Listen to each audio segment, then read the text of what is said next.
שלום לכל אוהבי השחמט. בטורניר לונדון צ'ס קלאסיק 2025 בראונד רביעי נפגשו הלוחם האוזבקי נודירבק אבדוסטורוב והאלוף הבריטי מייקל אדמס, העכביש הידוע, שבתחילת שנות ה-2000 היה מדורג מקום שלישי בעולם, בעל סגנון משחק פוזיציוני מאוד דינמי. מייקל אדמס פותח את המשחק E4. הלוחם האוזבקי משחק C5 סיציליאן דפנס, פרש F3, פרש C6 ורץ B5. מייקל כבר מתכנן להרוס קצת לשחורים את המבנה של הרגלים. אבדוסטורוב מתעלם, משחק E6 בשאיפה להוציא לפועל D5. אדמס עושה אותו דבר, C3 ו-D5 תוקף את המרכז. העכביש המתוחכם מתחיל לפזר מלכודות, D3, וכאן לא טוב לקחת את הרגלי מכיוון שרץ לוקח פרש שח, רגלי לוקח ב-E4, ואחרי החלפת מלכות להצרחה אין יותר שום משמעות, אבל לשחורים יש בעיות וחולשה בקווינסייד, ולכן השחור מתעלם ומוציא את הרץ ל-D7. הלבן מפתח את הרץ ל-F4 והשחור ממשיך עם פרש E7 בשאיפה לנחות ב-G6 ולפתוח את הדרך לרץ השחור. הלבן לוקח את המלך הביתה ופרש G6.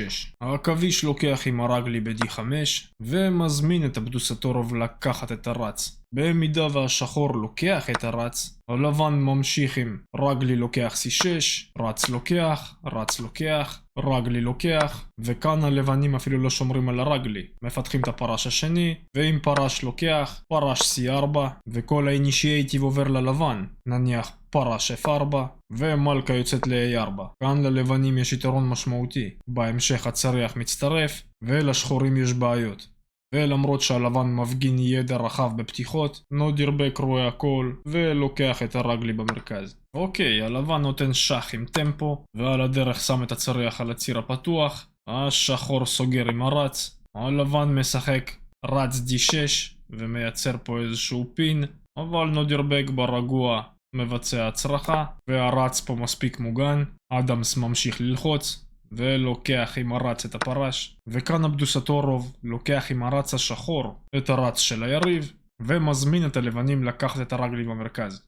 במידה ומייקל היה לוקח ב-D5, פרש F4 מאיים על הרץ, הרץ היה לוקח ב-B7, אבל אחרי צריח B8 הרץ חייב לזוז וצריח לוקח B2. ונכון, ללבנים יש אקסטרה רגלי בפוזיציה כזאת, אבל האקטיביטי של השחורים והיתרון של שני הרצים נותנים יתרון לשחורים ופול קומפנסיישן על המטריאל. מייקל מבין שהיריב שלו רואה הכל ופשוט לוקח את הרץ, אבל אחרי כל זה הרץ השחור נראה הרבה יותר טוב משני הפרשים האלה, במיוחד במשחק פתוח. הלבן מפתח את הפרש ל-A3, מה שלא נראה כל כך טוב, אבל עם הרעיון להגיע לפה ואחרי זה לכאן ולכאן, צריח E8 ופרש C2.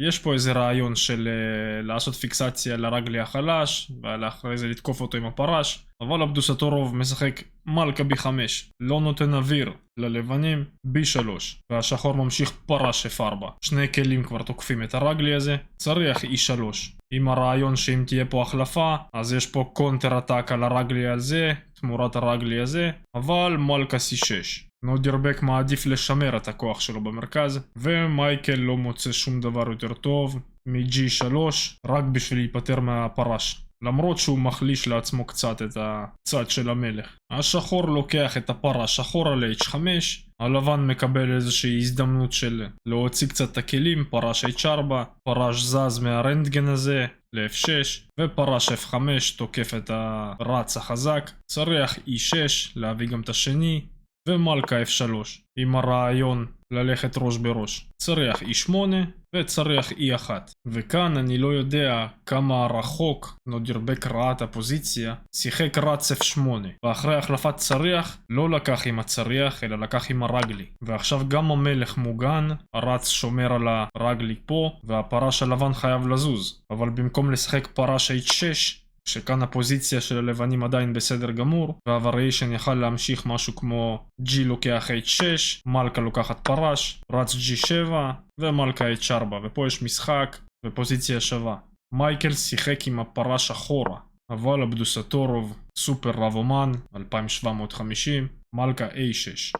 השחור תוקף את הרגלי ב-A2, ופה חשוב לשחק מהלך פסיבי עם הצריח ל-A1, וכן האינישייטיב אצל השחורים, אבל אפשר עוד לשחק. אבל אחרי A4 ומלכה A5, השחורים הקיפו את הלבנים, וההגנה הכי טובה שמייקל מצא זה D4, להגן על הרגלי ב-C3. פרש E4, שני כלים תוקפים את הרגלי הזה, ושוב המשך פחות טוב, C4.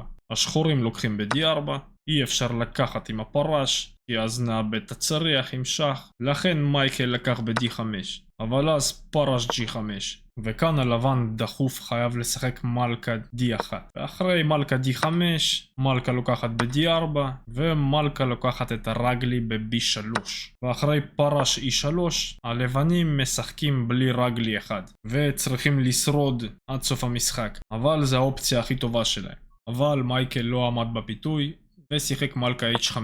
הבעיה שאחרי D3 אי אפשר לקחת את הצריח.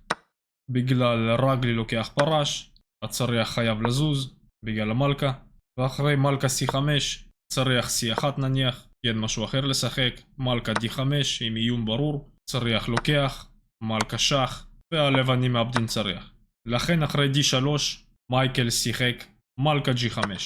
followed by רגלי לוקח את הפרש, צריח C1, אבל הרץ נכנס למשחק, A3. וכאן ללבנים יש בעיה. אם לקחת עם הצריח את הרגלי, מלכה E1 שח, מלך G2, מלכה E4 שח, והלך הצריח. לכן מייקל מנסה איזה טריק אחרון, מלכה H5, ומאיים לשים מת במהלך אחד. אבל נודירבק משחק ברגוע, צריח F8. ופה הלבנים נכנעים. והסיבה לזה כמובן, אם צריח לוקח את הרגלי, מלכה E1 שח, מלך G2, ואותו איום מלכה E4, והלך הצריח. או אם צריח זז ל-F1, מלכה חדשה, צריח לוקח, רץ לוקח, ולשחורים יש אקסטרה כלי, שאת הרגלי פה אי אפשר לקחת, בגלל המלכה. ושוב נודירבק אבדוסטורוב הוכיח שהדור החדש נותן פייט לוותיקים. תגיבו מה אתם חושבים.